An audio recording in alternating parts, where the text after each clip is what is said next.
Evangelio de San Juan, capítulo 1, versículos 43 al 51. Dice así la palabra de Dios. El siguiente día quiso Jesús ir a Galilea y halló a Felipe y le dijo, sígueme. Y Felipe era de Betsaida, la ciudad de Andrés y de Pedro. Y Felipe halló a Natanael y le dijo, hemos hallado a aquel de quien escribió Moisés en la ley, así como los profetas, a Jesús, el hijo de José de Nazaret. Natanael le dijo, ¿de Nazaret puede salir algo bueno? Le dijo Felipe, ven y ve. Cuando Jesús vio a Natanael que se le acercaba, dijo de él, he aquí un verdadero israelita, en quien no hay engaño. Y le dijo Natanael, ¿de dónde me conoces? Respondió Jesús y le dijo, antes que Felipe te llamara, cuando estabas debajo de la higuera, te vi. Respondió Natanael y le dijo, Rabí, tú eres el Hijo de Dios, tú eres el Rey de Israel. Y respondió Jesús y le dijo, porque te dije, te vi debajo de la higuera, ¿crees? Cosas mayores que estas verás. Y le dijo, de cierto os digo, de aquí en adelante veréis el cielo abierto y los ángeles de Dios que suben y descienden sobre el Hijo del Hombre. Las apariencias engañan, ¿no es verdad? Las apariencias engañan. Podríamos imaginarnos, si no lo supiésemos, que un gusano puede convertirse en una mariposa. Si no conociésemos ese detalle, nunca nos podríamos imaginar que ese pequeño gusano se pueda convertir en una bella mariposa. Las apariencias engañan. Cuando pensamos en una pequeña semilla, ¿no? Si no supiésemos que esa pequeña semilla puede convertirse en un gran árbol, en un árbol frondoso y enorme, nos sorprendería también. Porque aparentemente esa semilla contiene el potencial y puede desarrollar y convertirse en un árbol, pero aparentemente no se ve gran cosa, que sea gran cosa, ¿verdad? Natanael cayó en esa trampa, juzgó a Jesús de Nazaret por las apariencias, ¿no? Es lo que la gente suele hacer, es lo que solemos hacer cuando juzgamos a las personas por las apariencias. No nos molestamos en indagar, en saber más, ¿no? ¿Verdad? De la persona. Juzgamos a bote pronto, a primera vista, a alguien. Y muchas veces nos equivocamos, tenemos que reconocer que nos equivocamos. Los mayores ladrones y los mayores rufianes visten traje y corbata. Y su apariencia es una apariencia de gente muy formal, muy seria, muy educada, pero las matan callando. Vale. Entonces, las apariencias engañan. Y nosotros tenemos que tener cuidado con no juzgar a nadie por las apariencias. En cuanto a Jesús, mucha gente cometió este error. Jugó por las apariencias. Es verdad que chocaba, ¿no? ¿Verdad? La persona de Jesús, su forma de vivir, lo que hacía, lo que decía, chocaba mucho, ¿no? Porque la gente tenía unas expectativas que eran falsas. Se habían hecho una imagen del Mesías, del Cristo, de que había de venir, y Cristo no encajaba en eso, y juzgaba en las apariencias, ¿no? ¿Cómo va a ser quien dice ser? ¿Vale? En este encuentro de Jesús con Natanael encontramos como efectivamente Natanael comete este error, que es el error más antiguo del mundo, ¿verdad? Juzgar a alguien por las apariencias. Y entonces vemos que Felipe llega, le encuentra y le dice, hemos encontrado a aquel de quien escribió Moisés en la ley y también los profetas, Jesús de Nazaret, el hijo de José. Lo que le está diciendo es, mira, hemos encontrado aquel del cual nuestros profetas, Moisés y todos los demás han hablado, que es el Mesías, el Cristo, el que salvará al pueblo de sus pecados, aquel que había de venir, el Rey, el Hijo de David, el Mesías prometido. Y entonces este hombre dice, bueno, primeramente, del lugar de donde viene, de ahí me parece que no ha salido nada bueno, ¿no? ¿Verdad? Juzga por el lugar de donde viene. ¿Era realmente importante la persona en cuestión? ¿Era realmente importante Jesús de Nazaret? Pues realmente lo era, pero mucha gente falló al juzgar solamente por las apariencias, al no ver más allá, ¿verdad? Al no tomarse el tiempo suficiente para escuchar lo que Jesús decía, para analizar lo que Jesús hacía y para contemplar y examinar toda la vida de Jesús. Lo que él decía, lo que hacía, cómo vivía, su coherencia y lo que decía acerca de sí mismo. Como la gente no estaba dispuesta a tomarse ese tiempo, ¿verdad? Y simplemente juzgaba a primera vista, a bote pronto, lo que veía, y si no le convenía, pues lo apartaba, lo desechaba, pues muchos no creyeron en Jesús de Nazaret, ¿verdad? Sin duda, Cristo y el Mesías, el que había de venir, la promesa, del Mesías, del Cristo, era importantísima, era fundamental, porque esa era la esperanza de cientos de miles de personas a lo largo de la historia de Israel, esperando a aquel que habría de restaurar el reino, al rey, aquel que había de perdonar los pecados, aquel que había de traer la luz, la vida, la esperanza y el futuro para esa nación. Toda la esperanza de esa nación estaba depositada en este que había de venir. Por lo tanto, era una figura central, este Mesías, esta esperanza mesiánica del pueblo. Todo en el Antiguo Testamento, desde la caída de nuestros padres, primeros padres, Adán y Eva, en el jardín, ¿verdad? En el capítulo 3, vemos que tras la caída, después de haber caído en esa tentación, esa trampa de Satanás, de la serpiente, ¿no? Cómo hay una promesa de la venida de Jesús. ¿Dónde está el Evangelio? El Evangelio está en el capítulo 3 de Génesis. Porque ¿qué promesa se le da? La serpiente, ¿verdad? La serpiente te dirá en el calcañar, pero tu descendiente, la semilla de la mujer, herirá a la serpiente en la cabeza, un golpe mortal. Ese es el anuncio de alguien que vendrá, que realmente golpeará a la serpiente un golpe mortal que no se recuperará. Esa es la promesa de Cristo. Eso sucede en la cruz del Calvario. Ahí es donde Cristo golpea la cabeza de la serpiente de tal manera que esa serpiente ahora lo que está esperando ya es la muerte definitiva, ¿verdad? Su destrucción definitiva, su derrota completa, ¿no? ¿Vale? Todo lo que sucede en el Antiguo Testamento tenemos que verlo a la luz de Cristo Jesús. No hay otra forma de interpretar de forma correcta el Antiguo Testamento, sino viendo que todas esas promesas, todas esas esperanzas, todas las ilusiones del pueblo, todas las palabras de los profetas de restauración, tienen que ver con la venida de Cristo Jesús y del Mesías. Todos los sacrificios del templo, la figura del sacerdote, como hemos visto esta mañana, la figura del rey, la figura del profeta, ¿con quién tiene que ver? ¿A dónde apuntaban todos los reyes del Antiguo Testamento y especialmente David? No los malos reyes, pero David y la figura del rey, ¿no? ¿A quién apuntaban? Al hijo de David, a uno que iba a ser mayor que David mismo, ¿verdad? Al rey de reyes y señor de señores. ¿A dónde apuntaban todos los profetas que venían al pueblo y les exhortaban y les llamaban al arrepentimiento y les hablaban de la restauración, del perdón? Todos esos profetas, ¿a quién apuntaban? Al profeta de los profetas, al mayor de todos, a Jesús de Nazaret, al que es el verbo de Dios, la palabra de Dios, el profeta de Dios, hecho hombre, Dios hecho hombre. Todos los sacerdotes del Antiguo Testamento y todos los sacrificios del Antiguo Testamento, ¿qué propósito tenían? Eran sombras que apuntaban a otra realidad, la realidad de aquel que había de venir, ¿verdad? Cuyo sacerdocio, cuyo sacrificio era perfecto, iba a ser perfecto, ¿no? ¿Y dónde apuntaban todos los animales que se sacrificaban? Los corderos que eran llevados, la sangre derramada, toda esa, digamos, puesta en escena en el templo, ¿a qué apuntaba? Eran figuras, eran sombras de un solo sacrificio, de una sola sangre derramada, de una cruz que se iba a levantar en el Gólgota, que iba a invalidar ya, a dejar todo aquello como sombras, como pasado, y en ese momento ese iba a ser el culmen, ¿verdad? El momento álgido, el momento central de la historia de la humanidad. Dios hecho hombre, el Mesías, el Cristo, un sacerdote, como nos convenía, un rey de reyes y señores, un profeta, el profeta de Dios, la palabra de Dios hecha hombre y el sacrificio que salvaría eternamente a todos los que creyesen en él. ¿Cómo se salvaban todos los hombres y las mujeres del Antiguo Testamento? Contemplando sin saberlo, confiando sin saberlo en esa cruz. No sabían cómo iba a morir no sabían, no podían discernir completamente, pero confiaban con todo su corazón y con toda su fe en que aquellos sacrificios apuntaban a algo más, al Mesías, al Cristo. Era por fe.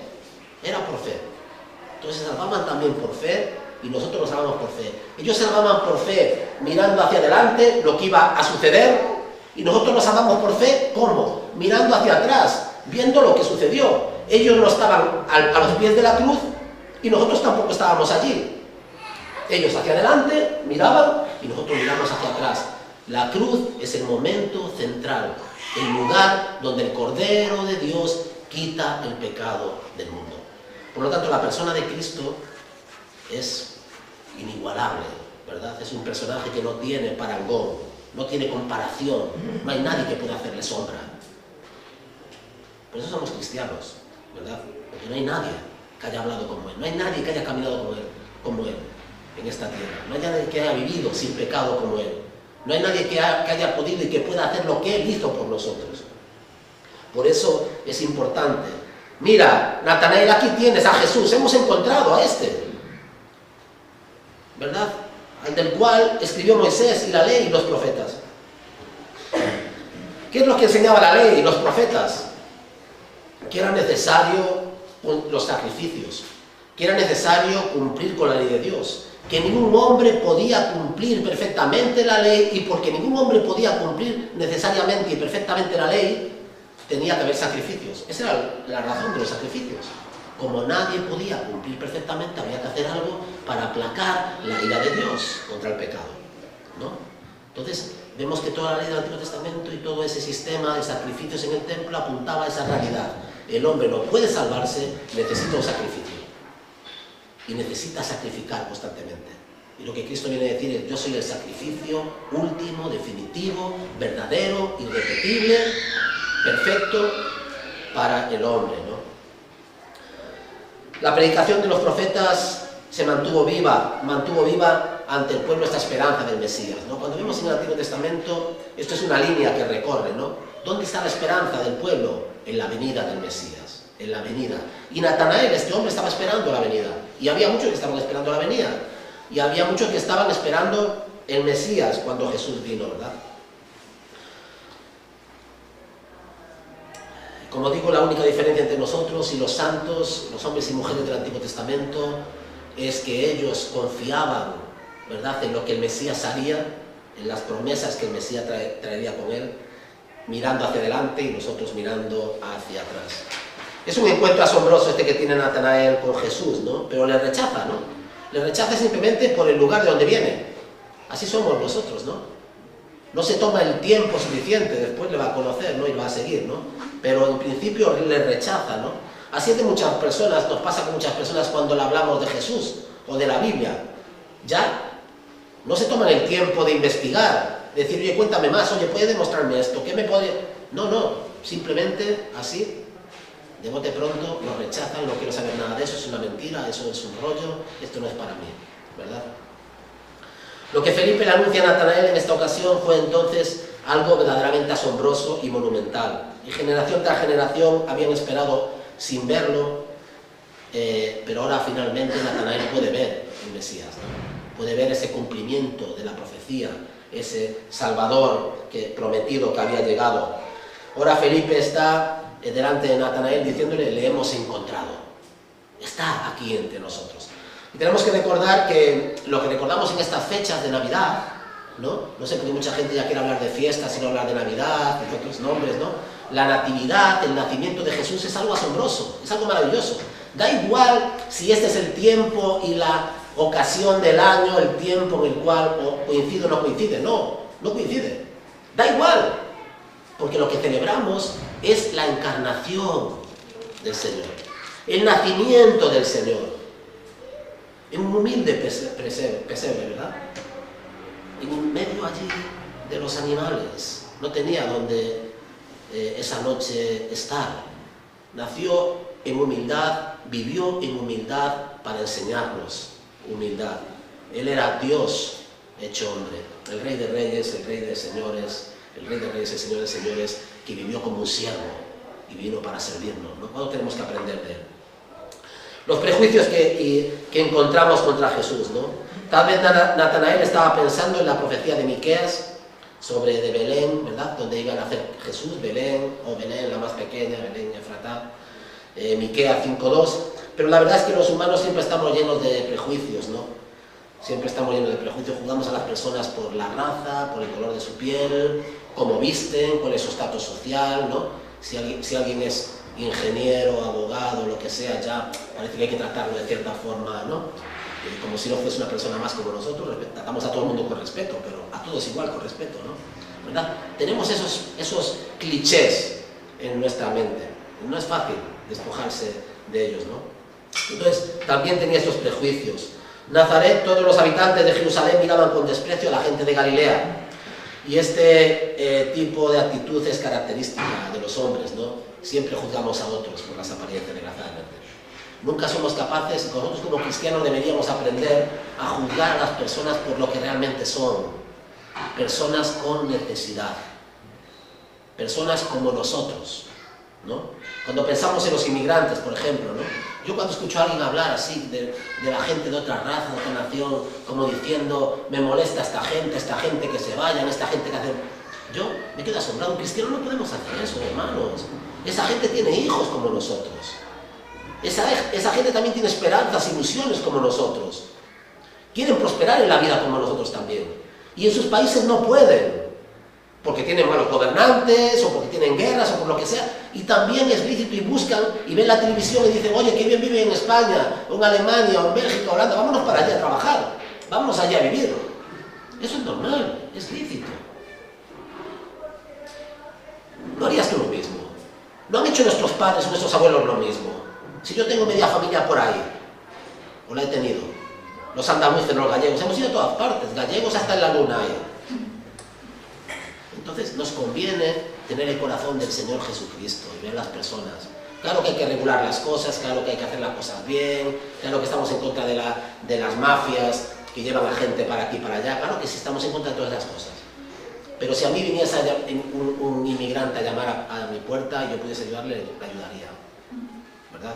¿Qué es lo que tenemos que hacer? ¿Qué es lo que tenemos que hacer? Me gustó mucho cuando hace poco tiempo alguien de Vox que decía, la Armada tiene que salir y rodear las Islas Canarias para que no entre ninguna patera. Y entonces salió el jefe, el almirante de la Armada, y dijo, no, lo que la Armada tiene, cualquier barco del ejército español, de la Armada española tiene que hacer es, si se encuentra una patera, tiene una obligación moral, legal, de socorrer a esa gente. De que eso es la ley en la que vivimos, ¿entendéis? Tenemos que aprender a ponernos en la piel de los demás. Si tú estuvieras en su piel, ¿qué querrías? ¿No? ¿Cómo querrías que te tratasen? Los cristianos tenemos que aprender estas cosas. Bueno, no juzgar a nadie por la raza, ni por el color de su piel, ni por el lugar de donde viene, ¿no? Como Natanael, estamos acostumbrados a mirar a la gente por encima del hombro. Y creo que los cristianos tenemos que ver a la gente de forma diferente, ¿no? ¿Cómo veía Jesús a las multitudes? Como sin pastor, perdidas, con una necesidad. Y así es como tenemos que aprender nosotros a ver a la gente. Hay gente que nos cae mejor, gente que nos cae peor. Gente que si pudiese nos haría, si me perdonáis, la puñeta, nos complicaría la vida. Pero ¿cómo tenemos que ver nosotros, incluso a nuestros enemigos, los cristianos? Con compasión y con misericordia. Tenemos que verles con compasión y con misericordia. Tenemos que ver a la gente que nos rodea con una necesidad de encontrar al Señor Jesucristo, con una necesidad de ser perdonados, con una necesidad de encontrar la salvación, de encontrar el camino. No podemos juzgar a la gente por las apariencias. Natanael no fue el único ni el último en tener esta predisposición contra la verdad.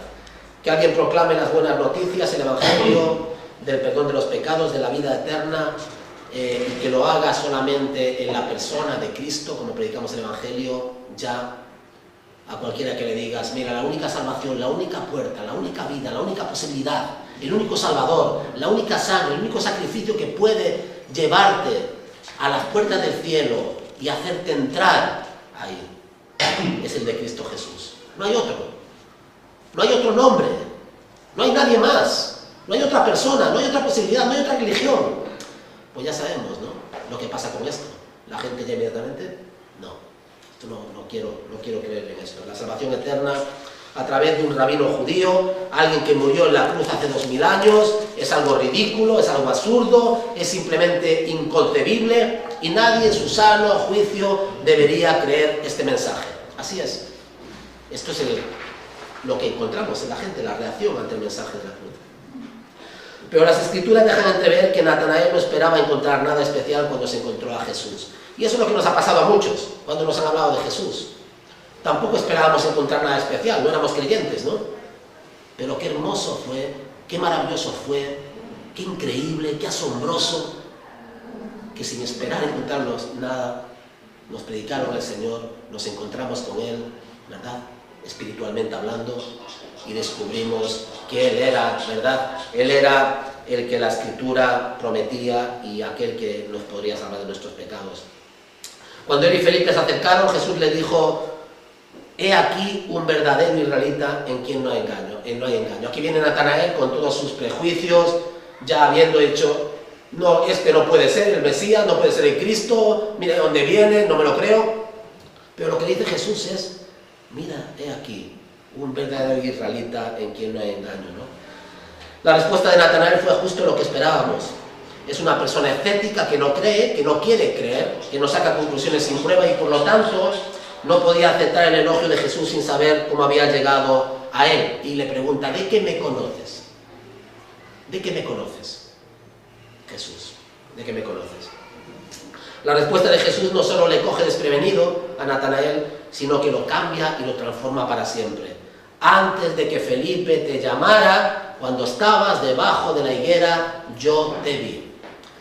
Mira, ¿sabéis por qué los que estamos aquí somos creyentes? Porque el Señor sabía qué tecla tocar. Esto es como, yo no sé tocar el piano, ¿no? Entonces ahí me pones, tengo una foto ahí con Alba haciendo el tonto, ella está con un violín, tampoco toca el violín, y yo con un piano, ¿no? Y digo, pero alguien que sabe tocar el piano me dice: ¿cómo se nota que no sabes tocar el piano? Porque ni esa es la forma de ponerse, ni las manos, ni nada. El que sabe tocar el piano sabe qué teclas tocar y cómo ponerse al piano, ¿no? Bueno, el Señor sabe tocar nuestros pianos de maravilla. El Señor es quien nos ha creado. Y cuando decimos a alguien: Señor, toca a esta persona, tú y yo podemos hablar con ella 1000 veces, darle los mejores argumentos, explicarle lo que queráis. El Señor, con hacer así, tocar una tecla, se acabó. Todo ese castillo de naipes, todo ese orgullo, toda esa prepotencia, todo ese, ¿no? ¿Verdad? Todo nosotros, yo, se viene abajo y uno confiesa al Señor como Señor y como Salvador. El Señor sabe dónde tocar, qué tecla tocar. Y aquí toca la tecla de Natanael. ¿Qué estaría pensando? ¿Qué estaría haciendo Natanael debajo de aquella higuera? Estaría leyendo la Escritura, estaría pensando en el Mesías, diciendo: Señor, ¿cuándo viene el Mesías prometido, el Cristo, el que había de venir? ¿Qué estaría haciendo Natanael ahí para que el Señor le diga: cuando estaba debajo de la higuera yo te vi? No es solamente que te vi, es que sé lo que estabas pensando y sé lo que estabas haciendo. Y esto es la conversión. La conversión es que el Señor toca la tecla que derrumba todos mis prejuicios y toda mi defensa. Y todo lo que tengo ahí de defensa, de prejuicios, se viene abajo. Y soy capaz de reconocer: este es.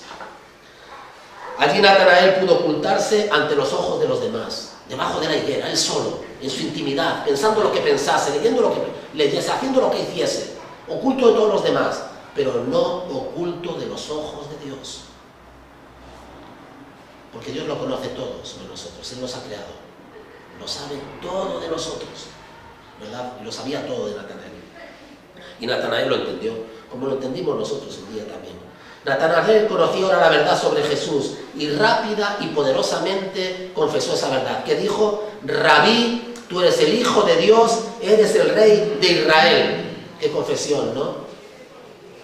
Eres el Rey de Israel. Es interesante que Natanael no haya dicho nada sobre Nazaret. Ya no le importa. Ya no le importa porque Jesús viene a... Jesús tenía que nacer en Belén. Tiene razón, Natanael, ¿no? No Nazaret. Conocemos a Jesús como Jesús de Nazaret, pero según la profecía de Miqueas y el Antiguo Testamento, Jesús tenía que nacer ¿dónde? En Belén, ¿verdad? Pero ya no le pregunta: explícame esto, explícame lo otro. No, pues ya tiene suficiente. Ya sabe que Jesús es el Mesías, es el Cristo, el que ha de venir. Ya ha aparcado la pregunta, ¿verdad? Así nos pasa a nosotros también. Nazaret no encajaba en el rompecabezas, pero no podía esperar a confesar la fe que inundaba su corazón. Los cristianos no creen en Cristo porque no creemos en Cristo porque nos haya dado todas las respuestas a nuestras preguntas. No creemos porque ya tengamos todas las respuestas. Creemos porque hemos conocido a aquel que es la respuesta a nuestras preguntas. No porque las tengamos todas, no porque lo sepamos todo, sino porque sabemos que hemos conocido a aquel que es la respuesta para nuestra vida. y para la vida de todos, ¿verdad? Sino más bien porque hemos encontrado una evidencia abrumadora de que Él es realmente Dios hecho hombre. Jesús de Nazaret, es verdad que la imagen, ¿no? Que las apariencias engañan, pero Él era Dios hecho hombre. Y Natanael, con todos sus prejuicios, ¿verdad?, lo descubrió. Los relatos del Evangelio nos hablan de su penetrante perspicacia. Jesús conocía a los hombres, conocía el corazón, conocía sus pensamientos antes de que hablasen, ¿verdad? Conocía los corazones de los hombres, conocía a la samaritana, la historia de la samaritana entera. Trae a tu marido. No, no traigas a tu marido porque yo ya sé que has tenido varios y con el que estás no es tu marido. Conocía la vida de la samaritana, nunca se la había encontrado antes. No la conocía de nada, pero la conocía, le conocía todo acerca de ella. Sabía que le esperaba él mismo. Sabía cuál era su destino, el destino de la cruz, y tiene que explicárselo muchas veces a los discípulos. Es necesario que el Hijo del Hombre padezca, sea entregado en manos, ¿verdad?, de impíos y tal, que le lleven, le den muerte en la cruz, pero al tercer día resucitará. Y tiene que explicárselo. Jesús conocía su propia vida, el propósito de su vida, pero conocía al dedillo, y conoce al dedillo toda nuestra vida. Tenía poder sobre la enfermedad, podía sanar, podía incluso levantar a los muertos, ¿verdad? Tenía poder sobre la naturaleza, podía hacer que la tormenta, las olas del mar, con una sola palabra, se amainasen, se calmasen. Tenía poder sobre la muerte misma, porque Él derrotó a la muerte no pudo retenerle.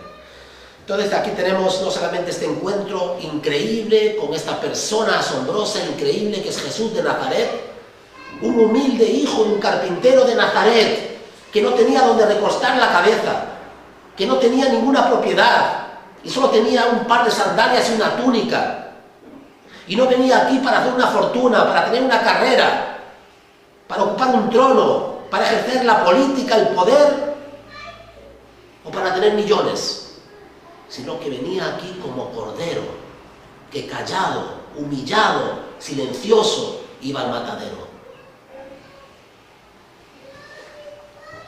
Eso es lo que recordamos en Navidad. Este es el encuentro que nosotros deseamos a los que amamos, a nuestras familias, a nuestros vecinos, a este pueblo, a nuestra nación y a todas las naciones, que encuentren y que se encuentren personalmente con aquel con el que se encontró Natanael. No hay nadie como él, nadie ha hablado como él, nadie ha vivido como él. Jesús de Nazaret. Y hay una increíble promesa para Natanael aquí, y para nosotros, para la iglesia, ¿verdad? Porque es en plural, es una promesa en plural. Y esta promesa, Natanael habría estado satisfecho de que ese día no hubiese sucedido nada más que haberse encontrado al Mesías. Lo que habían esperado miles, a lo largo de cientos y miles de años, la venida del Señor, y ahora encontrarse cara a cara con Él. No se puede pedir más, pero hay más en este pasaje, ¿verdad? Para Natanael y para nosotros, ¿verdad? Natanael lo había reconocido como Mesías, he aquí, este es el Mesías. Y Jesús le dice algo más: de cierto te digo, que desde ahora veréis el cielo abierto y a los ángeles de Dios subir y bajar sobre el Hijo del Hombre. Juan capítulo 1, versículo 51. Y durante su vida terrenal, los ángeles estuvieron presentes en su vida. Y le consolaron, y le animaron, y le acompañaron. Y en la cruz estuvo solo y abandonado, solo y separado de Dios el Padre. Los ángeles de Dios no estaban allí. Y en aquella cruz, en aquellas tinieblas, en aquella oscuridad tan profunda, a mediodía, los únicos ángeles que había a su alrededor eran los ángeles del enemigo, eran las huestes demoníacas, viendo como el Hijo de Dios, como el Cordero de Dios, cargaba nuestro pecado, desamparado, solo, esperando que su muerte fuera la derrota. Y aquella muerte fue una victoria, ¿verdad? Y tras las tinieblas se disiparon esas tinieblas y la luz del Señor brilló con toda su fuerza al tercer día, cuando aquella tumba estaba completamente vacía. La tierra tembló, los muertos salieron de sus féretros y de sus sepulcros, cuando el Hijo de Dios murió en aquella cruz. Él era más que un carpintero, era mucho más que un carpintero. La visión de Jacob, ¿para qué hace referencia el Señor en este pasaje? ¿Verdad? Cuando huía de su hermano Esaú y vio una escalera allí en medio de la nada y vio a Dios, ¿verdad? A Dios en la escalera y los ángeles que subían, descendían y ascendían por aquella escalera, ¿no? Esa es la escalera, es el camino que Dios abre ahora, camino vivo. El camino hacia Dios es Cristo Jesús, no hay otra escalera, no hay otro camino. Y ahora veréis al Hijo del Hombre, ¿verdad? Y a los ángeles que descienden y ascienden por esa escalera para servirle. Es la única escalera verdadera entre el cielo y la tierra. Y Leon Morris, que es un escritor y un comentarista, un teólogo, dice que es el vínculo entre el cielo y la tierra.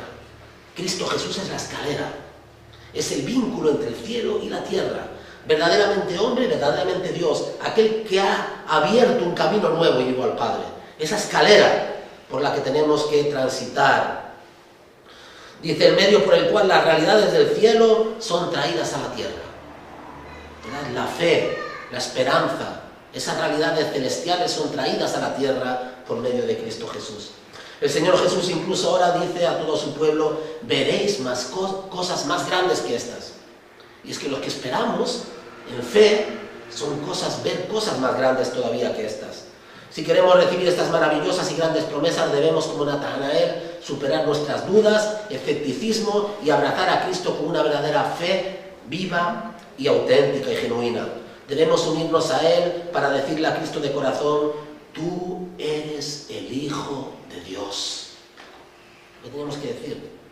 Lo que tenemos que decir, tú eres el Hijo de Dios. Tú eres el Rey de Israel, tú eres el Rey de Reyes, el Señor de señores, el único y suficiente Salvador, Dios y hombre.